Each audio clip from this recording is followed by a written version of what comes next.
एक बार फिर आपका प्रजापति क्लासेस में स्वागत है। हम लोग पढ़ रहे थे भाषा साहित्य का इतिहास। आज भाषा संबंधित कौन सी क्लास होगी? 11वीं क्लास होगी। हम लोग पॉइंट डालेंगे, चलेंगे। लिखिए भाई, हिंदी राजभाषा के रूप में, हिंदी राजभाषा के रूप में, हिंदी राजभाषा के रूप में। सभी एग्जाम से रिलेटेड इसमें प्रश्न बनते हैं बाबू। एक बार ध्यानपूर्वक लिखेंगे सारी चीज़ों को और बहुत आसानी से याद करवा देंगे। कल हमने संस्था का नाम याद करवाया था। हिंदी साहित्य सम्मेलन की स्थापना कब हुई थी?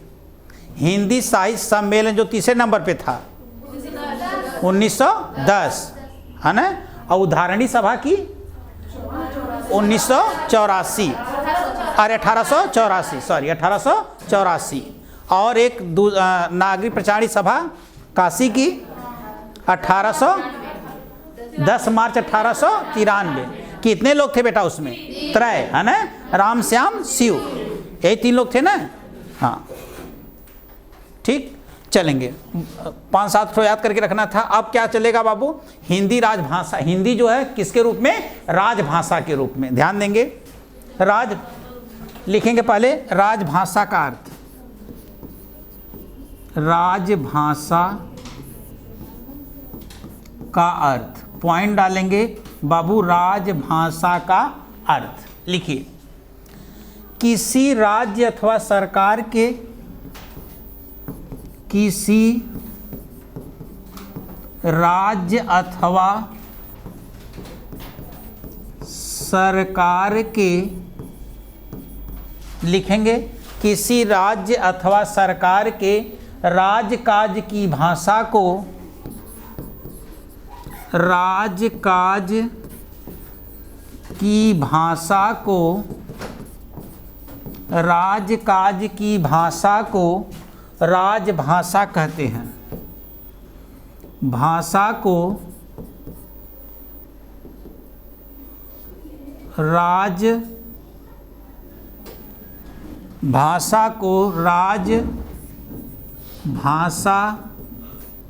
कहते हैं। अभी समझाएंगे।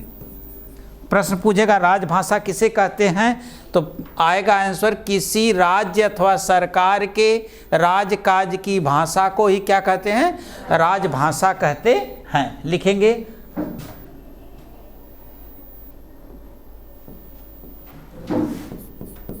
अगली पॉइंट लिखेंगे बाबू। अगली पॉइंट लिखेंगे, हिंदी को राजभाषा के रूप में, हिंदी को राजभाषा के, हिंदी को राजभाषा के रूप में, हिंदी को राजभाषा के रूप में मान्यता देने की मांग, मान्यता देने की मांग, मान्यता देने की मांग सबसे पहले श्री,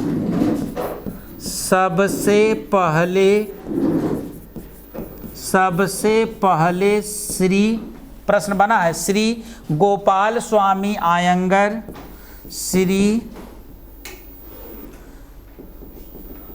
श्री गोपाल स्वामी आयंगर, श्री गोपाल स्वामी आयंगर ने 14 सितंबर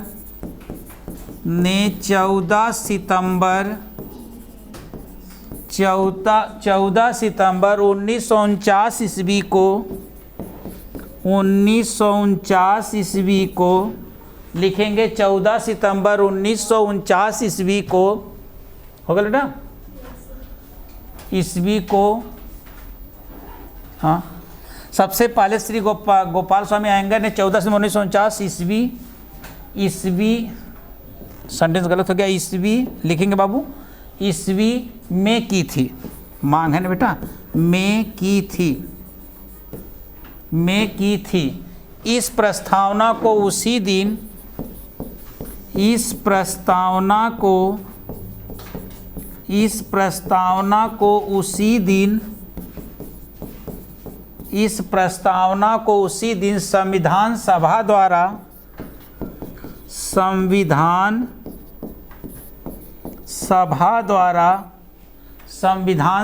द्वारा लिखेंगे बाबू, संविधान सभा द्वारा स्वीकार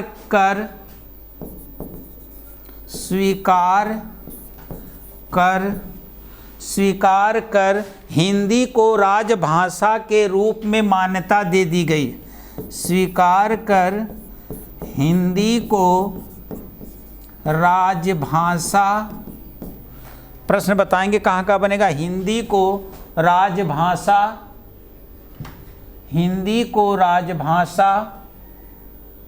के रूप में मान्यता दे दी गई।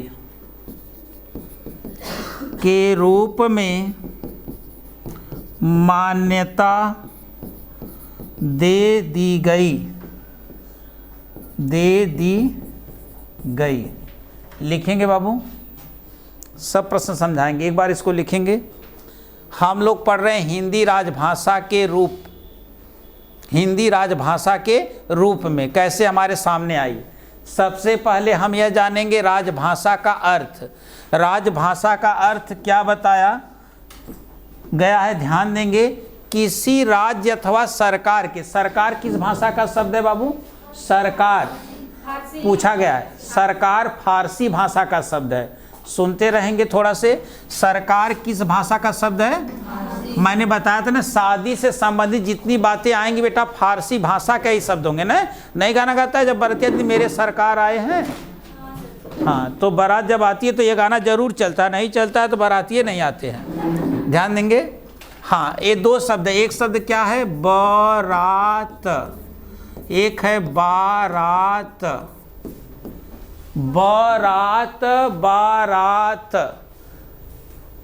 है ना। तेमा तो को कवन जाई, ऊपरा वाली जाएगी नीचवा वाली? तो कब जाई? तो का आई ओने पूछा थिला तब तो उल्टा हो जाएगी। उल्टा ही चलेगा। बताओ बेटा, बताओ अमन, बताओ बारात कौन जाई? तो पहले वाले की नीचे वाली? माले अक्का जाई बरती हो तो मैं पता। ऊपर वाली बेटा ना, वर की रात है ना, वर की रात। यदि कोनो काम होई तो समझ ला तू हेड ऑफ डिपार्टमेंट में रह, माने तू अगर सही रह तो बाकी कुल काम चलत रही। जैसे दुल्हा भागी वहाँ से तो वर की रात अब्सेंट हो जाए वहाँ जो ये बदे हमेशा निगरानी रहेला। अलग ढंग के तुम्हें कपड़ा पहना जी, कत्तों जा पकड़ जाइए, हम कत्तों जा, सारी व्यवस्थाएं बनाई जाएंगी। हाँ ओके। हाँ, आप सोचो पहले जो सब बनौले हो वो एक ठो आधार था। जैसे सब एकदम कामन रूप से चल जाए, नहीं तो अगर तू कौनो एक्टिविटी करवा पकड़ जाए खट दे, ये दुलावा, ये लड़कवा, ये है कि नहीं है। तो इसलिए बताया जाता है विशेषण के रूप में आप रहेंगे।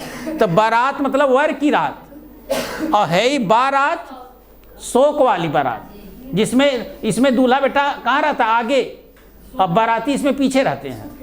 माने जैसे कि आदमी की मृत्यु हो गई तब वो लिखती है, वो निकलती है बारात। हाँ, मिट्टी की बारात सबसे बड़ी शोक गीत है, मिट्टी की बारात है ना। सबसे बड़ी शोक, शिवमंगल सिंह सुमन, सबसे बड़ी शोक गीत यही है, मिट्टी की बारात। माने कि अच्छा कुल कार्डों को लिखवा देना, हमारी बारात 4 बजे जाएगी, माने डेड बडिया अगर 4 बजे निकलती है।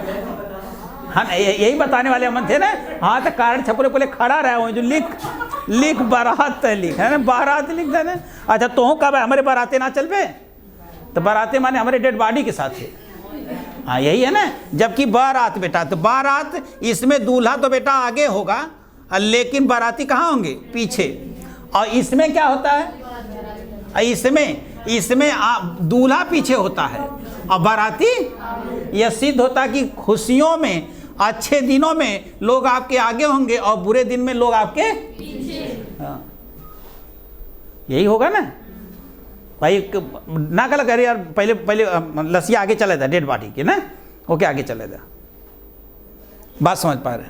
चलिए, तो बारात और बारात दोनों शब्द शुद्ध है, लेकिन दोनों का जो अर्थ है वो अलग अलग। बारात वर की रात और बारात, अच्छा बारात हमारे पास सभी प्रकार के ग्राहक उपलब्ध हैं, क्यों सुनने वाला है तो क्यों लिखने वाला।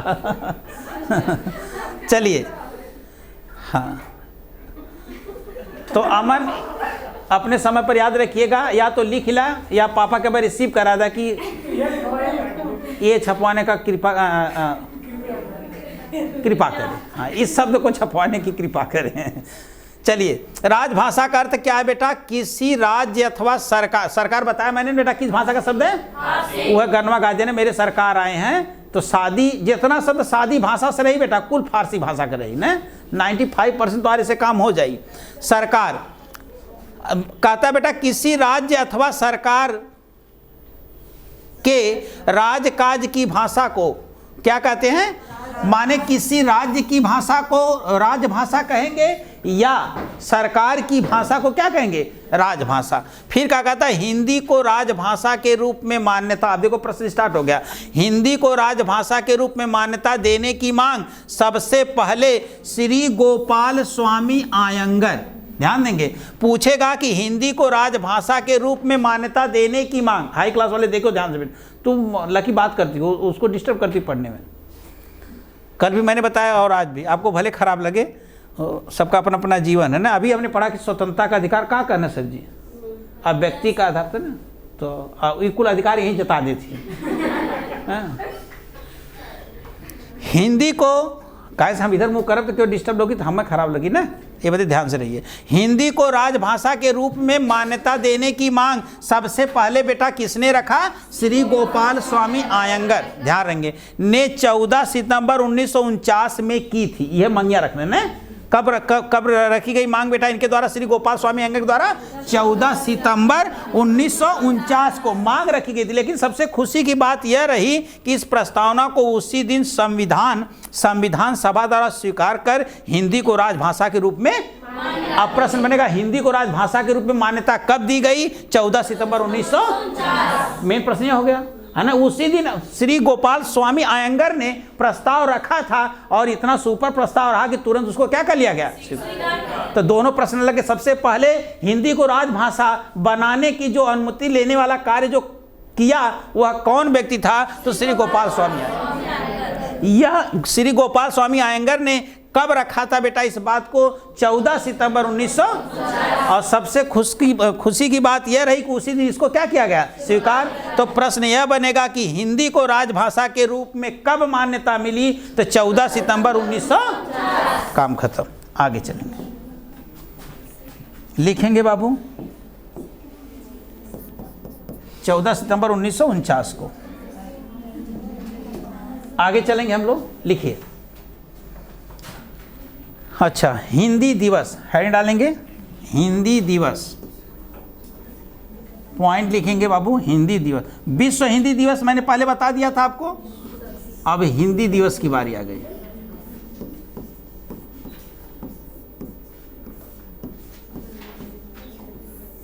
हिंदी दिवस कौन सी संज्ञा, कौन बताएगा? हिंदी दिवस कौन सी संज्ञा है? संज्ञा जो 5 होती हैं, जातिवाचक, व्यक्तिवाचक, बताइए। हाँ, व्यक्तिवाचक है। पार्टिकुलर हिंदी दिवस जो है बाबू व्यक्तिवाचक, माने किसी एक दिन मनाया जाएगा ना, तो जो एक दिन वाली बात आ जाती है तो क्या हो जाएगा? व्यक्ति। खाली अगर हम दिवस कह दें तो दिवस का मतलब कन्फर्म है का? भाई आपका कोई भी दिवस हो सकता है, कौनो ऐसा दिन ना जो दिन दिवस न हो ना। आप समझे बेटा ना। जैसे हमने कह दिया कि 14 नवंबर को क्या मनाया जाता है? Children day. अच्छा, तो माने कि हिंदी में क्या कहिए चिल्ड्रन डे के? बाल दिवस। वेरी गुड, बाल दिवस कहेंगे। तो अब दिवस खाली रही तो जातिवाचक संज्ञा, लेकिन बाल दिवस रही तो बाल दिवस में बाल का हो जाए?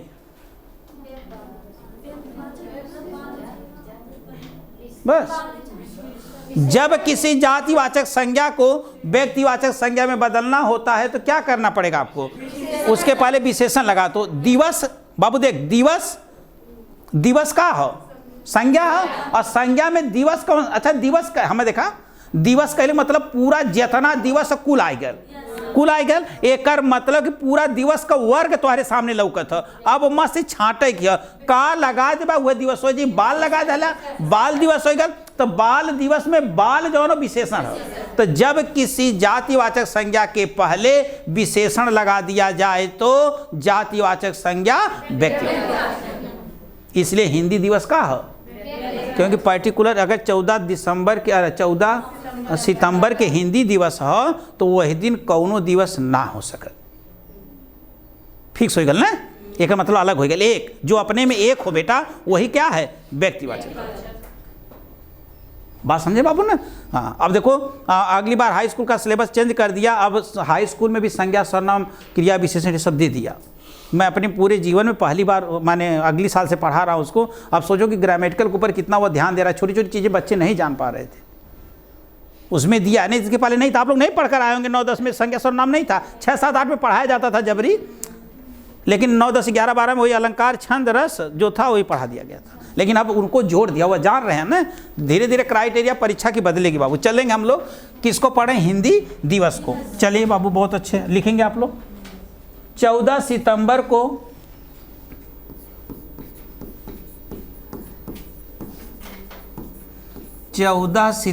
को लिखेंगे, सितंबर को प्रतिवर्ष हिंदी दिवस मनाने की मांग, प्रतिवर्ष हिंदी दिवस मनाने की मांग, प्रतिवर्ष हिंदी दिवस मनाने की मांग सबसे पहले 1953 ईस्वी में की मांग, सबसे पहले 1953 ईस्वी में, सबसे पहले 1953 ईस्वी में राष्ट्रीय हिंदी प्रचार समिति वर्धा नाम आ गया, राष्ट्रीय हिंदी प्रचार समिति वर्धा। बाबू इसका नाम इसके पहले मैंने बताया था, राष्ट्रीय हिंदी प्रचार समिति। बताओ कब इसका संस्थापन, 1936 है ना। अब प्रचार करने वाले कैसे चले ने, वर्धा की ना, तो ये तो याद ही आपको है। अगर मैं वो चीज़ें नहीं बताता संस्थान और डायरेक्ट मैं यहाँ पर लिखता, अब ध्यान दो बेटा, अगर प्रश्न अच्छा लिख ला तब बताते ना, बीच में प्रचार ना लिखेंगे आप लोग।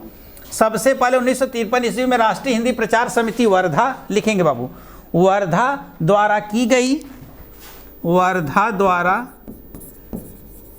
की गई लिखेंगे, वर्धा द्वारा की गई। यह मांग स्वीकार कर ली गई, यह मांग स्वीकार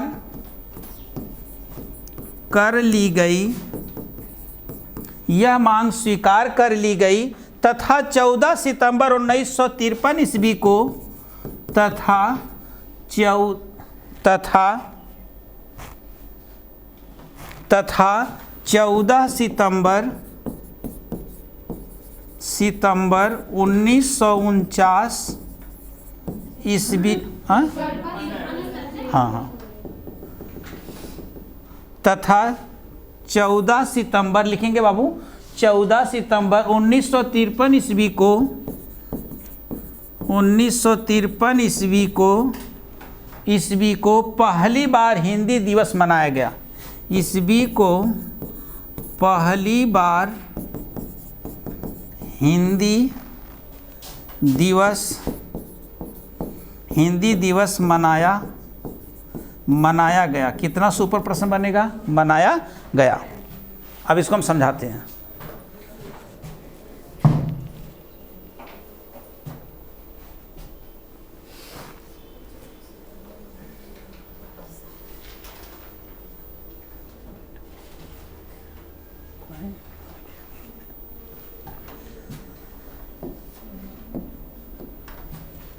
बाबू ध्यान देंगे, बात समझा।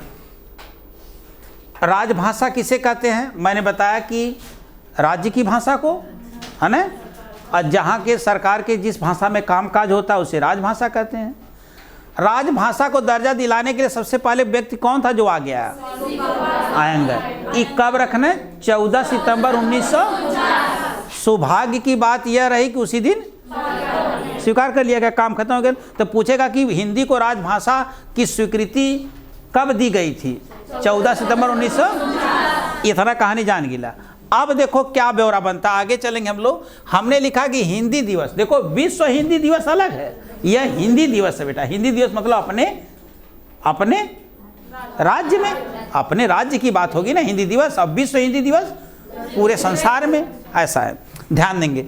14 सितंबर को प्रतिवर्ष हिंदी दिवस मनाने की मांग, माने 14 सितंबर 1949 को तो हिंदी को राजभाषा का दर्जा मिला, लेकिन अब बात क्या घटी कि 14 सितंबर को प्रतिवर्ष हिंदी दिवस मनाने की मांग सबसे पहले 1953 ईस्वी में, देखो सबसे पहले 1953 ईस्वी में राष्ट्रीय हिंदी प्रचार समिति वर्धा संस्थान है कि नहीं, जो हिंदी के लिए कार्य करती थी, ये आगे आए पूछेगा कि हिंदी दिवस जो 14 सितंबर को प्रतिवर्ष मनाया जाएगा, इसकी मांग रखने वाली कौन सी संस्था थी? नागरिक प्रचार सभा काशी, ऐसे देगा ना, कि या उदाहरणी सभा वाला दे देगा, या प्रचार समिति वाला या केंद्रीय संस्थान दे देगा ना, तो आप फंस जाएंगे। तो कितना बढ़िया प्रश्न होगा कि कहता है सबसे पहले 1953 ईस्वी में राष्ट्रीय हिंदी प्रचार समिति वर्धा द्वारा की गई यह मांग स्वीकार कर ली गई तथा 14 सितंबर 1953 ईस्वी को पहली बार हिंदी दिवस, बात समझे बेटा ने, पहली बार हिंदी दिवस कब मनाया गया? 14 सितंबर 1900,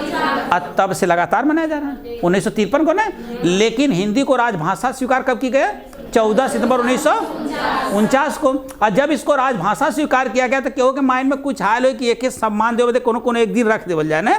तो अभी कौन समिति आगे आई बेटा? 14 सितंबर को प्रतिवर्ष हिंदी दिवस मनाने की मांग किस समिति ने रखा था? सबसे पहले किस समिति रखा? राष्ट्रीय हिंदी प्रचार, है ना। पूछेगा कि 14 सितंबर को प्रतिवर्ष हिंदी दिवस मनाने की मांग किस समिति के द्वारा रखी गई, तो 4 समिति का नाम दे। तो वह समिति कौन है बेटा? राष्ट्रीय हिंदी प्रचार समिति वर्धा, और जिसकी स्थापना कब हुई थी? 1936 में। अच्छा, अब रखले कब रही बेटा? 1953। अब सौभाग्य का बात यहूँ हो गई ना, का काल रखी गई यह मांग स्वीकार कर, वह 49 वाली, और यह तुरंत स्वीकार कर ली गई। और उसी दिन 14 सितंबर 1953 को पहली बार क्या मनाया गया? हिंदी दिवस। और तब से लेकर के आज तक इनका प्रोग्राम जारी है। प्रश्न अलग अलग है ना।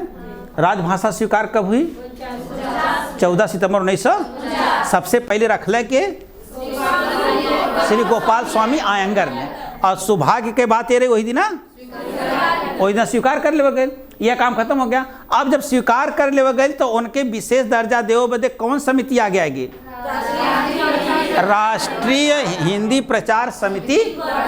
ये आयल कहले कि अब ऐसा करिए कि 14 सितंबर 1953 को जो रखा इन्होंने अपने बात को कि अगर हिंदी को सम्मान देना है तो हिंदी दिवस, जैसे एक पहले मतलब खूब दिवस मनावल जाता रहा लोई, तब माइंड कि हम लोगों के एक दिन दे दें। तो 1953 में कौन समिति सामने आई? राष्ट्रीय प्रचार समिति वर्धा। ये आयल कहले कि हिंदी के भी कोनो दिवस के रूप में बतावा, तो 14 सितंबर के राजभाषा मिलल है। तो वही हिसाब से भाई तुम्हार जन्म भैया 14 सितंबर के, तो बर्थडे वही दिन मनाओ जी, छोड़ी ना 14 वाला। हाँ 14 तो लगल है ना 14 सितंबर, लेकिन ये बतिया राजभाषा 1949 में बनल। लेकिन एके जौन दिवस मनाओ बदे बात में कुल अपन ब्यौरा नदले हुई हैं, कहले हुई हैं कि का कहल जाए सोचो कितना 1953। 1953 में 14 सितंबर के ये बात जब रखल गई 1953 में, एक मतलब पहले और रखल जाता रहा हुई, लेकिन जब मिलल उस डेट यह रहा 14 सितंबर 1953। और कौन समिति रखल है? राष्ट्रीय वर्धा रख डाला। और सौभाग्य से एक वही दिन का कहल गल। तो पूछेगा कि प्रथम हिंदी दिवस, विश्व हिंदी दिवस ना, प्रथम हिंदी दिवस जो मनाया गया वह कब से प्रारंभ किया गया? 1900। ये सवाल था ना। चलिए लिखेंगे। भारतीय संविधान की 8वीं अनुसूची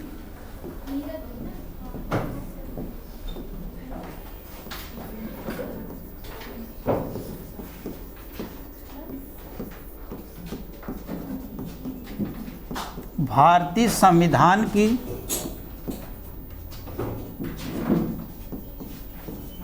8वीं अनुसूची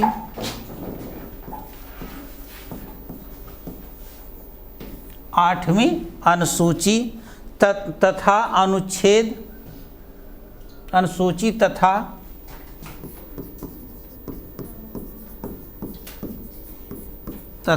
अनुच्छेद लिखेंगे अनुच्छेद लिखेंगे बाबू 120, 210,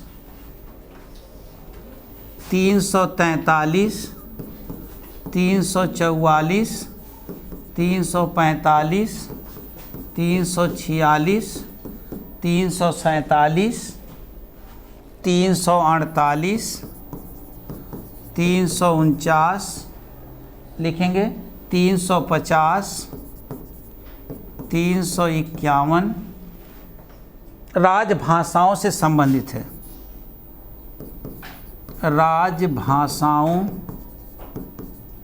राजभाषाओं से संबंधित है। राजभाषाओं से संबंधित हैं। भाषा से संबंधित 8वीं अनुसूची तथा 11 अनुच्छेद हैं। नोट, भाषा से संबंधित लिखेंगे बाबू, भाषा से संबंधित 8वीं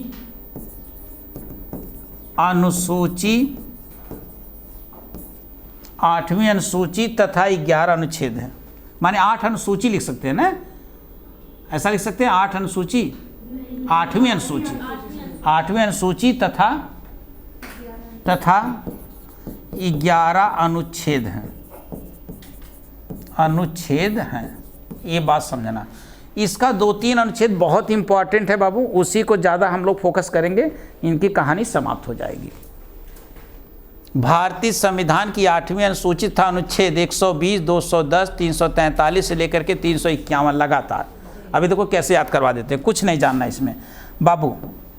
यह देखेंगे हम लोग, कहता है कि भारतीय संविधान की 8वीं अनुसूची तथा अनुच्छेद कहाँ से कहाँ तक है? 120, वही के पलट दिया 210, देखा 120, 210, ये दूठ याद करें क्या। बाकी 343 ध्यान देंगे, 343 से लेकर के 351, तो हम ध्यान देंगे 1, 2, 3, 4, 5, 6, 7, 8, 9, 10, 11, यही है ना। अब पूछेगा कि कौन सा अनुच्छेद हिंदी भाषा से संबंधित नहीं है, तो पहला कौन है बेटा? 120, फिर कहा 200, फिर 343 से लेकर 300, जरूर याद करा कौन सा अनुच्छेद भाषा से संबंधित नहीं है। तो पहला कहा बेटा 120, फिर 200, इतना दूर याद करें क्या? 343 नहीं, 343 से लेकर के 351 तक राजभाषाओं से संबंधित है। जानते हैं, नोट, भाषा से संबंधित कुल कितनी अनुसूचियां हैं? 8वीं अनुसूची में भाषा का उल्लेख है बेटा ना, 8वीं अनुसूची में भाषा का उल्लेख है, यह आप कहेंगे। और फिर कहता है अनुच्छेदों की संख्या कितनी है? 11। कौन से अनुच्छेद में नहीं है तो आपको पता चल जाएगा। एक प्रश्न यह बनेगा ना कि भाषा से लेकर के कुल कितने अनुच्छेद हैं बेटा? 11। किस अनुसूची में भाषा का उल्लेख मिलता है? हाँ, अब जो हो भाग 17। तो थोड़ा से संविधान वाले जो जानते होंगे ज़्यादा डिटेल जान सकते हैं, लिखेंगे बाबू। अनुच्छेद 343 भाग 17, इसके बारे में पहले जानेंगे, बहुत इंपॉर्टेंट है।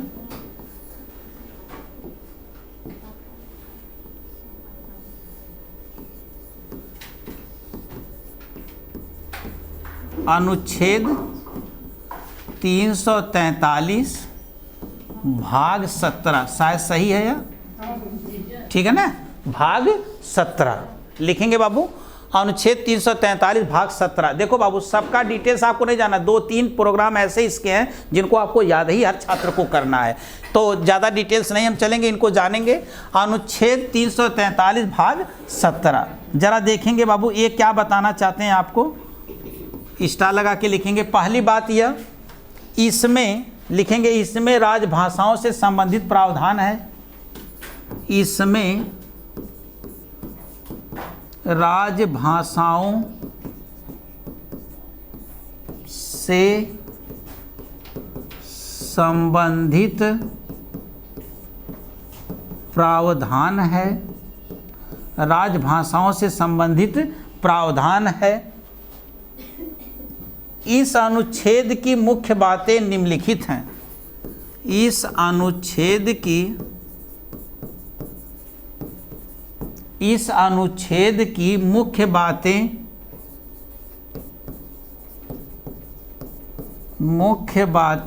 निम्नलिखित हैं।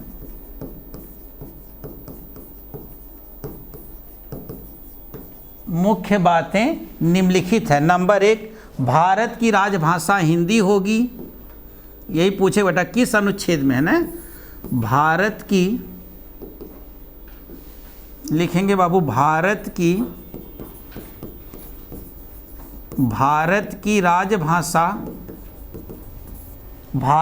राजभाषा हिंदी होगी। एकदम सुपर प्रश्न है। फिर लिपि देवनागरी होगी। दूसरी बात याद करना है, लिपि देवनागरी होगी। लिपि देवनागरी होगी।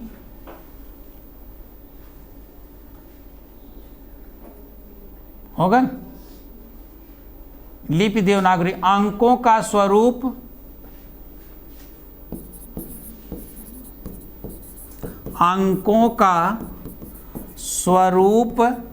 लिखेंगे। अंकों का स्वरूप अंतरराष्ट्रीय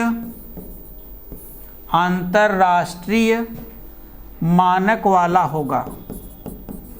अंतरराष्ट्रीय मानक वाला होगा। आज मैं समझा देता हूं बेटा, वाला होगा। जो दो शब्दों को लेकर के कल आप लोग चल रहे थे, उन दोनों को मैं बता देता हूं। लिख लेंगे। एक शब्द है, दोनों सही है, अंतरराष्ट्रीय। एक शब्द है अंतरराष्ट्रीय। एकदम आज एकदम पूरी शीशे की तरह आप जान जाएंगे इसको, कोई दिक्कत नहीं है।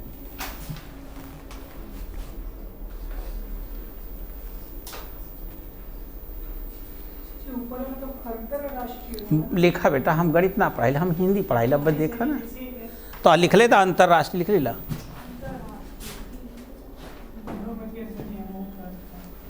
अंतरराष्ट्रीय एक और रहेगा इसमें। लिखिए बेटा, दोनों बात आज समझ जाएंगे तो आपको अलगाव करने में आसान हो जाएगा। अनुच्छेद 343 भाग 17, इसमें क्या वर्णित है यह जानेंगे। ये सबसे अब तक पूछा जाने वाला, ये अभी 344 वाला है। ये दोनों तो एकदम हमेशा आपके माइंड में रहना चाहिए। हाँ, ये दो अनुच्छेद हमेशा माइंड में रहना चाहिए। भाषा संबंधी इसमें क्या हुआ था। अब तक कुल कितने अनुच्छेद हैं बेटा? 11 है।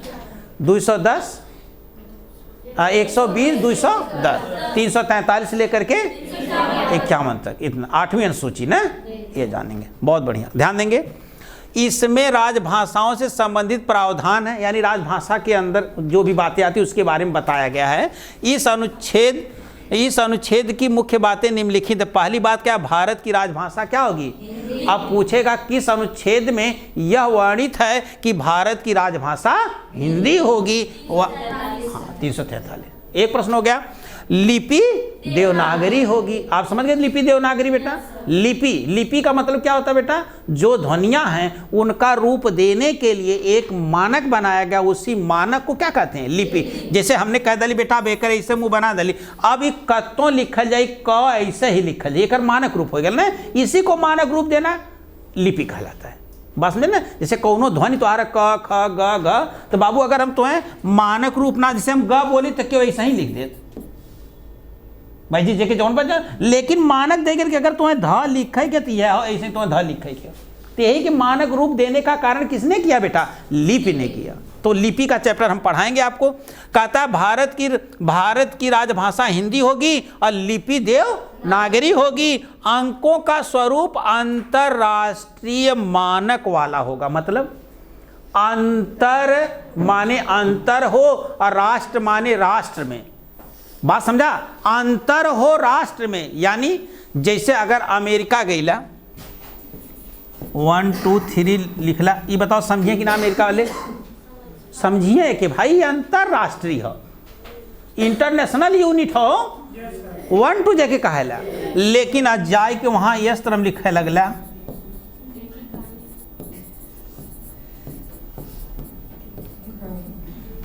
ई वाला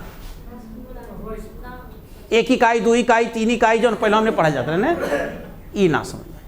ए बदे इनके बेटा का कही गल इनकार अंतरराष्ट्रीय, यानी राष्ट्र का अगर अंतर हो तब भी लोग इस डिजिट को पहचान ले।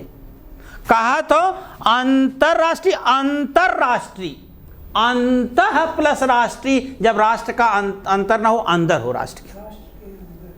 हाँ ये देखा, ये कहा अंतः है ही रेफ र का विसर्ग बना देबा, तो रेफ र का जब तू विसर्ग बना देबा तो हो जी अंतरराष्ट्रीय। अंतरराष्ट्रीय मतलब का गया अपने राष्ट्र के अंदर, अंतरराष्ट्रीय राष्ट्र के अंतर भी हो सकता है। जैसे आपको अभी जल्दी में क्या आया था जिससे हम लोग सांस लेने में दिक्कत थी, कैसी बीमारी थी?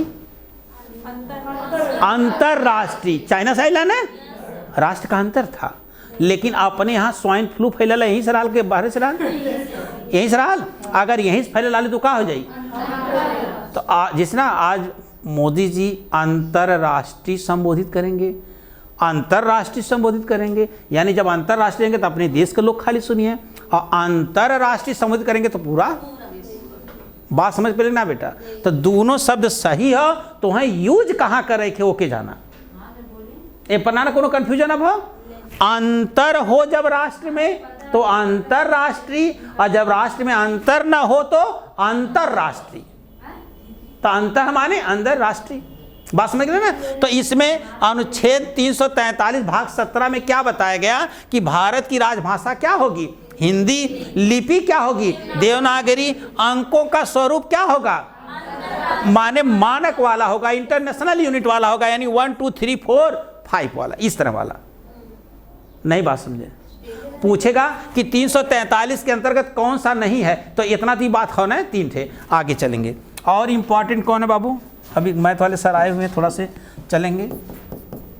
344 ये बहुत सुपर है बाबू, एक तन देख ला। 344 इसको लिखेंगे बाबू, याद करा देंगे तुरंत हम। 344 भाग 17, भाग 17। अच्छा चलेंगे हम लोग। यह राजभाषा आयोग, यह राजभाषा आयोग, यह राजभाषा आयोग, यह राजभाषा आयोग एवं राजभाषा समिति के गठन से संबंधित है। एवं राजभाषा, लिख बाबू, राजभाषा समिति के राजभाषा समिति के गठन से संबंधित है, के गठन से संबंधित है, संबंधित है, गठन से संबंधित है। इस अनुच्छेद के अंतर्गत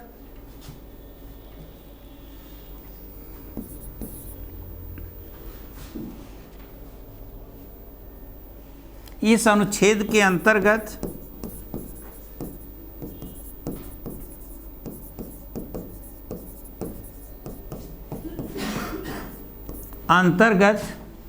अब तक केवल एक बार, अब तक केवल एक बार, अब तक केवल एक बार लिखेंगे बाबू, अब तक केवल एक बार राजभाषा आयोग का गठन हुआ है। अब तक केवल एक बार राजभाषा आयोग का गठन हुआ है, एक बार हुआ है। राजभाषा आयोग का गठन,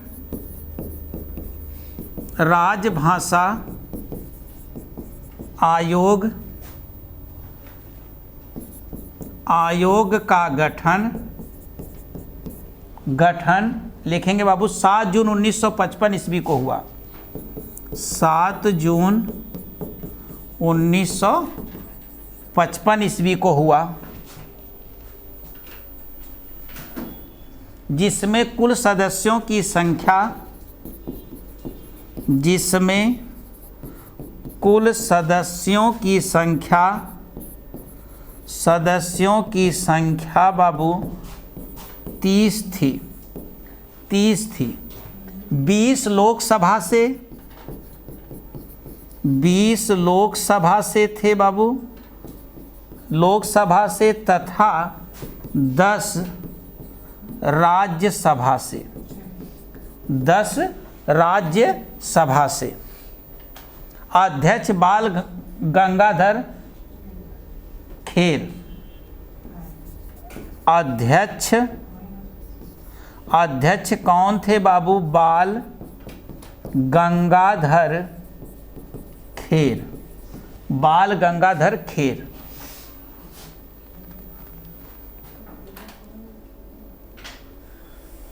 ये तत्कालीन मुंबई के मुख्य मंत्री थे। ए लिखेंगे बाबू, ए तत्कालीन मुंबई के मुख्यमंत्री थे। ये तत्कालीन मुंबई के मुख्यमंत्री थे।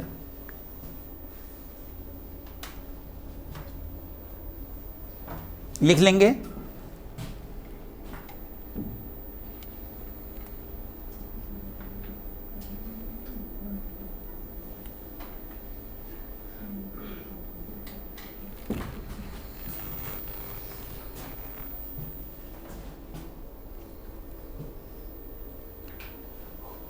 हो गया? ये प्रश्न बड़ी इंपॉर्टेंट, मेन चीज़ खाली क्या याद करनी मैं बता देता हूँ।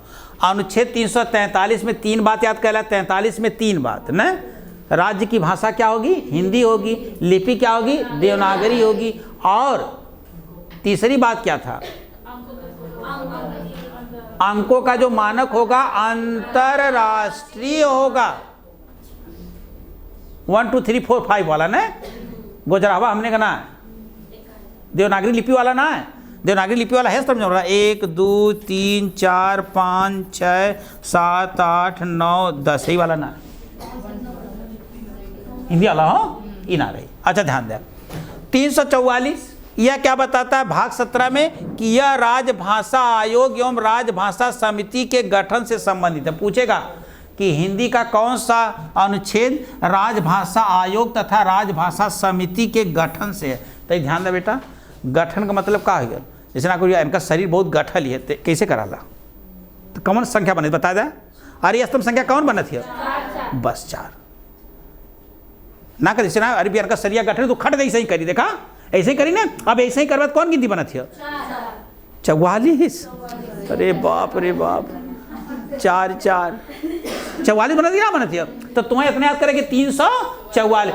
यह राजभाषा, अगर देखा 343 में ये डाल दे कि 343 जो राजभाषा आयोग है, अरे 343 जो अनुच्छेद है हिंदी भाषा संबंधित, उसमें कौन सी बात वर्णित नहीं है। तो एक रख दे वहां कि यह राजभाषा आयोग एवं राजभाषा समिति के गठन से संबंधित। या डायरेक्ट प्रश्न पूछेगा कि कौन सा अनुच्छेद राजभाषा आयोग एवं राजभाषा समिति के गठन से कहा। गठन वाली बात बताओ तो गठन माने 44, ऐसे करेंगे ना गठन न गठन। चलो याद हो गया। इस अनुच्छेद के अंतर्गत अब तक केवल एक बार राजभाषा आयोग का गठन हुआ है। पूछेगा अब तक कितने राजभाषा का आयोग गठन हुआ है? केवल एक बार। याद रखेंगे राजभाषा आयोग का गठन कब हुआ था? 7 जून 1955। राजभाषा आयोग का गठन कब हुआ था? 7 जून 1955, जिसमें कुल कितने सदस्यों की संख्या थी? 30, और लोकसभा से 20 थे और राज्यसभा से 10। और कहता उसमें अध्यक्ष कौन था? बाल गंगाधर खेर, और जो प्रेजेंट टाइम के क्या थे? मुंबई के मुख्य मंत्री थे। बात समझ पाए बाबू? ये क्या बताना चाहते हैं जरूर याद रखेंगे कि राजभाषा आयोग का गठन कब हुआ था? 7 जून 1955। गठन राजभाषा आयोग का गठन कब हुआ? अब तक एक बार हुआ है बेटा ने। और कब हुआ बेटा? 1955 में। अध्यक्ष कौन थे? बाल गंगाधर। अजय बाल गंगाधर तिलक भी देगा, एक खेर है ना। और जो मुंबई के क्या है बेटा? मुख्यमंत्री हैं। और कुल सदस्य कितने थे उस समय? 30, और जिसमें से 20 क्या थे? लोकसभा के, 10 क्या थे? राज्यसभा। बात समझ में आ गया बेटा? और हर गठनवा जो याद करें 7 जून 1955 में। और गठन कौने में है? 351 लिख ला, काम खत्म हो जाए। बस 3 थे ये याद करेंगे, 351 लास्ट में लिख लेंगे बेटा। 351 भाग 17, भाग 17, 351 भाग 17 लिख लेंगे 351 भाग 17 लिखेंगे बाबू। हिंदी भाषा के विकास से संबंधित, हिंदी भाषा के विकास से संबंधित, हिंदी भाषा के विकास से संबंधित, हिंदी भाषा के विकास से संबंधित कौन सा अनुच्छेद है बाबू?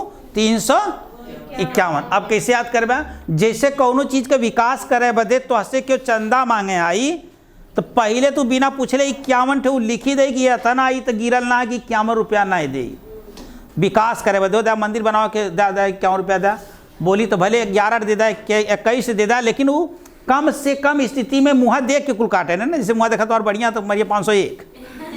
अब मुँह जस्ट टाइप है, एस टाइप पैसा है कि नहीं, अगवम ना कुल ने तो 51 से शुरू करें न। हाँ भाई तुम्हार घर द्वार देख लेना, तुम्हार मुँह देख लेना, बता दिए कि 51 का बात एक इंसल्टो तो हुई कि हमसे खाली 51 रुपया कहा था। यहाँ यहू बात का डर अपने भारत में है ना।